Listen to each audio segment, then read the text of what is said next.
अगर आप सभी ने इस वीडियो पर क्लिक कर ही दिया है तो आपने परमैन तो डेफिनेटली देखा होगा, और अगर ना भी देखा हो तो टेंशन मत लो, क्योंकि इस वीडियो को देखने के बाद तुम्हें परमैन के बारे में बहुत सारी चीजें पता लगने वाली है। जैसे शो का मेन विलन कौन था और क्या कभी पाको ने अपना फेस रिवील भी किया था, तो जानेंगे सब कुछ आज की इस वीडियो में। तो अगर हो सके तो शांति से कमरे पर बैठ जाओ और अपने दोस्तों और साथियों को भी ले आओ, क्योंकि आज मैं परमैन एनिमे के एंटायर स्टोरी को एक्सप्लेन करने वाला हूँ। हाँ, तो कहानी की शुरुआत से पहले परमैन के नाम का थोड़ा खुलासा कर लिया जाए। तो परमैन के नाम को सुपरमैन के नाम से इंस्पायर करके बनाया गया है। मतलब पहले परमैन का नाम सुपरमैन होने वाला था, बट सुपरमैन पहले से काफी ज्यादा पॉपुलर कैरेक्टर का नाम था और ऐसा करने की वजह से उन्हें काफी ज्यादा हेट का सामना करना पड़ता।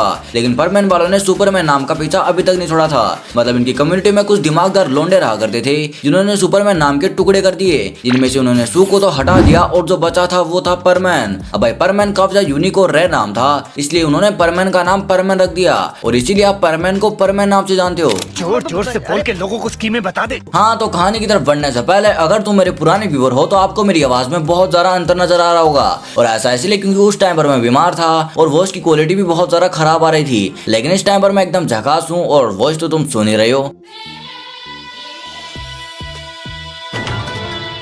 तो कहानी की स्टार्टिंग में हमें दिखाया जाता है एक चोमो से बच्चे को जिसका नाम होता है मित्सु, जो कि काफी ज्यादा आलसी था। फिर एक दिन स्पेस से आता हुआ एक बंदा भी दिखाया जाता है जिसका नाम होता है बैटमैन। अब बैटमैन का काम होता है हर ग्रह से कुछ वॉलंटियर्स को चुनना और उन्हें सुपर पावर देना, ताकि वो वॉलंटियर उन सुपर पावर का यूज करके उस ग्रह की रक्षा कर सके। और वो हमारी धरती से कुछ लोगों को भी चुनता है ताकि वो अर्थ की रक्षा कर सके, और वो लोग होते हैं ठरगी मित्सु, क्यूटी पाको, हट्टा कट्टा प्रियान।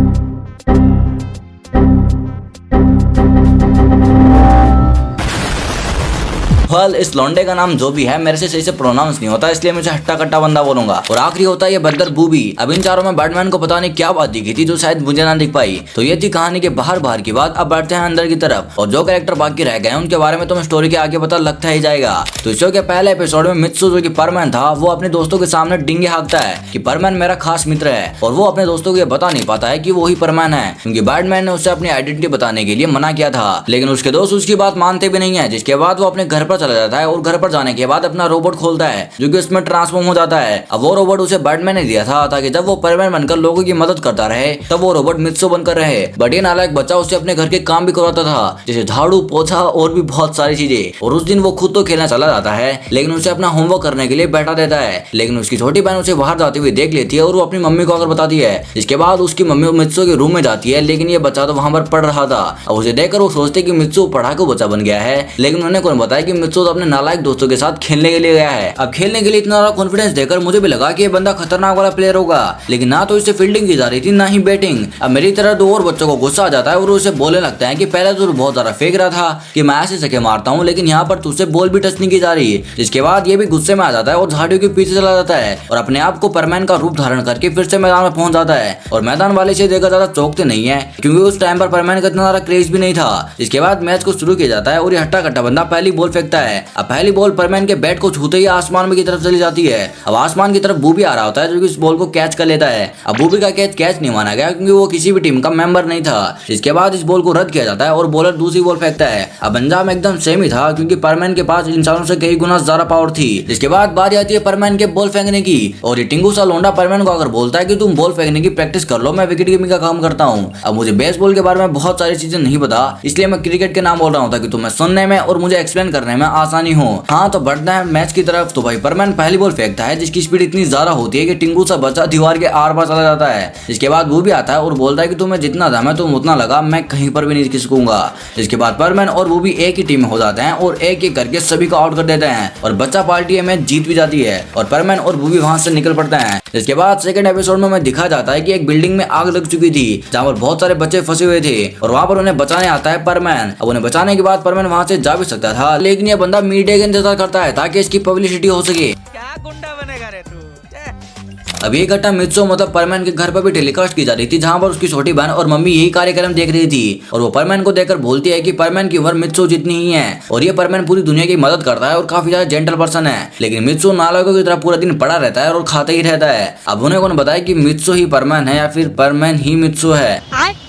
और इसी के साथ परमैन उस घटनास्थल से घर पर लौट जाता है जहाँ पर उसका रोबोट मजे से सो रहा था। अब उस रूम की खिड़कियां भी बंद थी इसलिए वो अंदर कैसे आ सके। अब वो उसे उठाने के लिए जोर जोर से चिल्लाता है लेकिन वो उसकी बात सुनता ही नहीं है। जिसके बाद उसकी छोटी बहन उसे खिड़की का बाहर देख लेती है और वो ऊपर आने की सोचती है। अब यहाँ से रोबोट उठकर खिड़की खोल देता है। जिसके बाद परमैन का चेहरा लाल था, वो भी गुस्से से, और वो बोलता है कि मैं बाहर दुनिया की मदद करता रहता हूँ और तुम इधर नालायकों की तरह पड़े हो। जिसके बाद उसका रोबोट कुछ ऐसा बोलता है, जब तुम इस बटन को दबाते हो तो सिर्फ तुम्हारी शक्ल ही नहीं बल्कि अकल भी मेरे अंदर आ जाती है। फिर परमैन उसे एक रोबोट बनाकर ड्रॉर के अंदर रख देता है। फिर आती है उसकी बहन और वो पूछती है कि परमैन कहाँ गया। जिसके बाद मित्सु उसे बताता है कि परमैन मुझसे मिलकर चला गया। जिसके बाद उसकी छोटी बहन अपने दोस्तों को जाकर बताती है, मेरा मतलब मित्सु के दोस्तों को जाकर बताती है कि सच में परमैन मित्सु का दोस्त है। लेकिन जियान और सुनी की तरह दिखने वाली लोंडे हंसकर वहाँ से निकल जाते हैं। लेकिन मित्सु को नाम की एक क्यूटी उसकी बात पर यकीन करती है। जिसके बाद वो बोलती है कि अगर सच में मित्सु परमैन का दोस्त है तो आज उसे मेरे घर पर खाने के लिए लेके आओ। फिर वो बच्चे ये सब मित्सु को जाकर बताती है और मित्सु ये सुनकर काफी ज्यादा खुश भी होता है और वो लोंडे वहाँ पर पहुंच जाते हैं भुक्कड़ों की तरह। लेकिन परमैन के भेष में तो मित्सु का रोबोट था और मित्सु के भेष में मित्सु था। मेरा मतलब मित्सु जो बनकर आया था वो असलियत में मित्सु ही था और जो परमैन बनकर आया था वो मित्सु नहीं था। अरे कहना क्या चाहते हो? लेकिन मित्सु का रोबोट जो कि परमैन था वो खतरनाक तरीके से खाना खाने लगता है जैसे उसने सदियों से पहली बार खाना खाया था। फिर मित्सु उसे साइड में लेकर आता है और मित्सु खुद तो परमैन बन जाता है और उसे मित्सु बना लेता है। लेकिन जैसे वो खाने के लिए बैठता है तभी उसका इमरजेंसी अलार्म बजता है जिसके कारण परमैन को वहाँ से जाना पड़ता है। अब वहाँ से निकलने के बाद परमैन और बूबी एक जंगल में जाता है कुछ लोगों की तलाश में और रात भर जंगल में घूमने के बाद एट लास्ट उन्हें एक बर्फीली चट्टानों के बीच कुछ लोग फंसे हुए दिख जाते हैं जिन्हें वहाँ से निकालने के बाद परमैन मिचिको के घर पर जाता है। लेकिन फिर मिचिको उसे बताती है कि नालायक मित्सु सारा का सारा खाना खाकर वहाँ से निकल गया। अब ये सुनने के बाद परमैन काफी ज्यादा गुस्से में आ जाता है क्योंकि असली मित्सु तो वो खुद ही था। अब पता नहीं मिचिको इसके बारे में क्या क्या सोच रही थी। जिसके बाद गुस्से में आकर वो अपनी आइडेंटिटी रिवील करने के लिए सोचता है और वो उसे अपने बारे में सब कुछ बता नहीं जा रहा था लेकिन वो अचानक गायब हो जाता है और यह सब बर्डमैन ने किया था। जिसके बाद बर्डमैन परमैन को बोलता है कि अगर तुमने किसी को भी अपनी असली पहचान बता दी तो मैं तुम्हें जानवर बना दूंगा। अब इस सुनने के बाद परमैन काफी ज्यादा डर जाता है और वो बर्डमैन को प्रॉमिस करता है कि वो आज के बाद किसी को भी अपनी रियल आइडेंटिटी नहीं बताएगा। फिर नेक्स्ट एपिसोड में संडे था और मित्सु आराम से घर पर सोकर निंजा हथौड़ी वाली किताब पढ़ रहा था। तब उसे बाहर एक छोटे बच्चे की आवाज सुनाई देती है जो कि जोर जोर से परमैन परमैन चिल्ला रहा था जिसे कुछ हट्टे कट्टे लोंडों ने घेर कर भी रखा था। फिर वहीं पर परमैन पहुंच जाता है और उस बच्चे को उन बेरोजगारों से बचा लेता है। फिर अगले दिन मित्सु के पेरेंट्स उसके अंकल के घर पर जाते हैं जहाँ पर मित्सु तो वहीं पर रह जाता है और अपने रोबोट को उनके साथ भेज देता है। फिर मित्सु घर पर अकेला बोर हो रहा था इसलिए वो बूबी को बुला लेता है। अब दोनों ही मिलकर कुश्ती लड़ने की सोचते हैं और कुश्ती लड़ते लड़ते पूरे घर के सामान को बिखरा देते हैं। अब लड़ते लड़ते उन्हें भूख लगती है और इन दोनों को खाना बनाना आता भी नहीं था। वेल इस मामले में मैं थोड़ा लकी हूँ क्योंकि मुझे थोड़ी बहुत कुकिंग तो आती है। और खाना बनाने के लिए परमैन पाको को बुलाता है और जब पाको को ये पता लगता है कि परमैन ने उसे खाना बनाने के लिए बुलाया है तो वो काफी ज्यादा भड़क जाती है। अगर तुम्हें भूख लगी है तो खुद पकाओ खुद खाओ। लेकिन जैसे तैसे करके वो इन ठरकियों की हेल्प कर ही देती है। लेकिन काम करते करते परमैन की पैंट फट जाती है। अरे सच में फट जाती है। अब उसे सिलने के लिए पाको एक सुई धागा मंगवाती है। अब ये गलती से था या फिर जानबूझकर, लेकिन जो भी था ये परमैन के लिए काफी ज्यादा दर्दनाक था। अब शो के मेन एपिसोड तो मैंने एक्सप्लेन कर दिए और आगे जो भी एपिसोड आएंगे वो इतने ज्यादा इंपॉर्टेंट भी नहीं है तो उन सभी एपिसोड को स्किप करते हैं और बढ़ते हैं एक मूवी की तरफ जिसका नाम है रोबोट पांडा। और ये मूवी काफी ज्यादा खतरनाक और मजेदार भी है।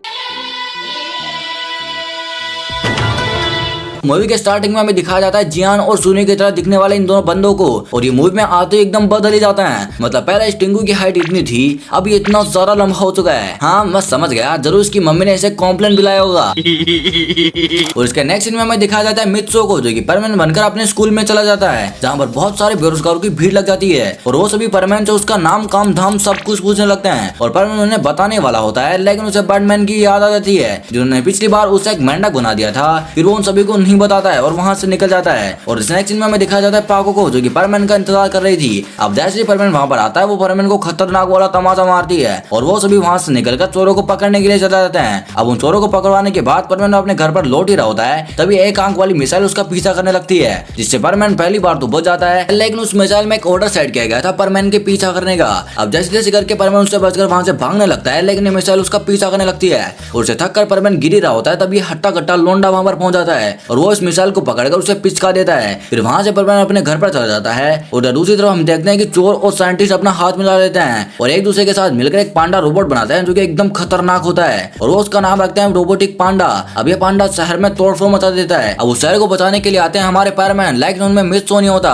अब वो सभी परमैन उसे मिलकर हराने की कोशिश करते हैं लेकिन वो उसका कुछ भी नहीं बिगाड़ पाए। जिसके बाद एंट्री होती है मित्सु की और वो जैसे ही वहाँ पर आता है तभी वो पांडा रोबोट उसे पकड़ लेता है और उसे मारने की कोशिश भी करता है लेकिन वो मित्सु नहीं बल्कि मित्सो का रोबोट था, क्योंकि मित्सो तो घर पर आराम से बैठकर वीडियो गेम खेल रहा था। जिसके बाद बाकी परमानेंट वहाँ से भाग जाते हैं और जैसे ही रात होती है तब बैटमैन मित्सो को बुलाते हैं और कहते हैं कि तुम्हारे भरोसे मैंने पूरे शहर को छोड़ रखा है और तुम वहाँ पर आराम से वीडियो गेम खेल रहे थे, तुम तो एक नंबर के नालायक हो। अब इतनी सारी बातें सुनने के बाद परमानेंट को भी गुस्सा आ जाता है और वो अपनी कॉस्ट्यूम को वहीं पर फेंककर वहाँ से भाग जाता है। फिर अगले दिन हमें दिखाया जाता है पांडा रोबोट को, जो कि फिर से शहर में पहुंच जाता है और तोड़फोड़ करने लगता है। तभी वहाँ पर एंट्री होती है उन्हीं परमैन की और वो उससे वहाँ पर जाकर पीटने लगते हैं। लेकिन नेक्स्ट सीन में हमें दिखाया जाता है मित्सो को, जिसके घर पर उसका सूट अपने आप ही आ जाता है और वो फिर से परमैन बनकर उससे लड़ने के लिए पहुंच जाता है और मित्सो उसे एक पंच मारता है जो कि काफी ज्यादा खतरनाक था और वहाँ से वो भागने लगता है। लेकिन पांडा रोबोट अपनी एक मिसाइल लॉन्च करता है जो कि फिर से उसका पीछा करने लगती है। लेकिन इस बार परमैन अपना दिमाग लगाता है, वो रॉकेट उसका पीछा छोड़ देती है और फिर मित्सो फिर से परमैन बन जाता है और पांडा रोबोट से भिड़ने के लिए पहुंच जाता है। अब पांडा रोबोट के पास जाने के बाद परमैन अपना सूट वहीं पर छोड़ देता है। अब ये देखकर मैं भी थोड़ा सोच में डूबा था कि परमैन ने अपना सूट वहीं पर क्यों छोड़ा, लेकिन ये परमैन का प्लान था, क्योंकि वो मिसाइल परमैन के सूट का पीछा करती है और अब वो सूट पांडा रोबोट के ऊपर था। अब होगा कुछ ऐसा है कि मिसाइल पांडा रोबोट से जाकर टकरा जाएगी और जैसा सोचा था वैसा ही हुआ, मतलब वो मिसाइल पांडा रोबोट का काम तमाम कर देती है और इसी के साथ ये मूवी भी खत्म हो जाती है। अब बढ़ते हैं परमैन के एंडिंग या फिर लास्ट एपिसोड की तरफ। तो इसके लास्ट एपिसोड तक आते आते परमैन काफी ज्यादा स्ट्रॉन्ग और मेच्योर परमैन बन जाता है और इसीलिए बैटमैन मित्सो से काफी ज्यादा खुश भी होते हैं और वो इसे बैट ग्रह भेजने का फैसला करते हैं, जहाँ पर मित्सो इसे स्ट्रॉन्ग और मेच्योर परमैन की जरूरत होती है। अब सुनकर मित्सो बहुत ज्यादा खुश तो होता है, लेकिन वो काफी ज्यादा दुखी भी हो जाता है क्योंकि अब वो अपने फ्रेंड्स और फैमिली को छोड़कर जाने वाला था। अब फिर अगले दिन वो सुबह जल्दी उठता है, अपनी मम्मी के काम में मदद करता है, पापा के कंधे दबाता है और अपनी छोटी बहन के साथ खेलता भी है और लास्ट में सभी को अलविदा कहकर बैटमैन के पास चला जाता है, जहाँ पर पाक को भी अपना सीक्रेट रिवील कर देती है कि वही मिस सुमिरे है और एट लास्ट सभी को अलविदा कहकर परमैन हमेशा के लिए बैट प्लेनेट चला जाता है। वेल ये परमैन की कोई एंडिंग नहीं है, क्योंकि इतनी अच्छी खासी चलती हुई स्टोरी की एंडिंग बताकर कोई भी उसे खराब नहीं करना चाहेगा। तो भाई ये थी परमैन एनिमे का एंटायर स्टोरी और अगर आप बेब्लेड एनिमे का एंटायर स्टोरी देखना चाहते हो तो उसकी लिंक तुम्हें डिस्क्रिप्शन में मिल जाएगी और उस चैनल को भी सब्सक्राइब कर लेना, क्योंकि वो मेरा ही चैनल है। और अगर आप इस वीडियो को यहाँ तक देखते आ रहे हो तो आपको वीडियो डेफिनेटली पसंद आई होगी और अगर पसंद आई तो वीडियो को लाइक कर देना और अगर मैं सच में तुम्हारा एक सब्सक्राइब डिजर्व करता हूँ तो वो भी कर देना, अगर डिजर्व करता हूँ तो। और अगर ना भी करो तो कोई बात नहीं, क्योंकि अगली बार मैं इससे भी ज्यादा खतरनाक वीडियो लाकर तुम्हारा विश्वास जीत कर रहूंगा। तब तक के लिए बाय बाय।